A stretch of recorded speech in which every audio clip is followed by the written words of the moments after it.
আসসালামু আলাইকুম viewers, welcome করছি আবার একটি নতুন ভিডিওতে।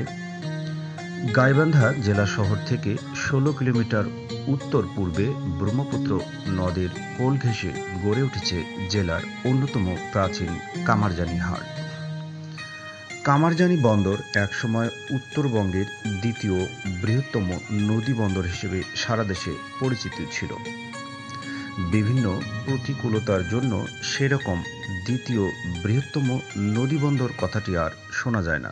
তবে এখন লক্ষ্মীপুর হইতে কামারজানি এবং কামারজানি হইতে গাইবান্ধা সড়ক পাকা হওয়ায় এই ঘাটটি কিছুটা হলেও প্রাণ চাঞ্চল্য ফিরে পেয়েছে। একসময় এই বন্দর ব্যবহার করে নদীপথে আসাম, কলকাতার সঙ্গে স্টিমারে পণ্য আদান প্রদান হতো। নদীকেন্দ্রিক যোগাযোগ, পণ্য পরিবহনে স্বল্প খরচের সুবিধার কারণে ব্রহ্মপুত্রের ধার ঘেঁষে গড়ে উঠেছিল কামারজানি হাট। কয়েকবার নদী ভাঙ্গনের ফলে হাটের জায়গা সংকুচিত হতে থাকে। বর্তমানে ইঞ্জিন চালিত নৌকা করে রৌমারী, রাজীবপুর, চিলমারী, বাটিকামারী, জিগাবাড়ি, সানন্দবাড়ি সহ বিভিন্ন চরাঞ্চলে যাত্রী পারাপার ও পণ্য পরিবহনের কাজটি চলমান আছে।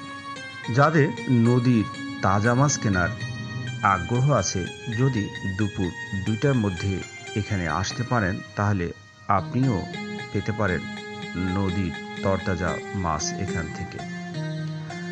ঘাটটির কিছু সংস্কার করা গেলে এটিও হতে পারে একটি পর্যটন কেন্দ্র হিসেবে।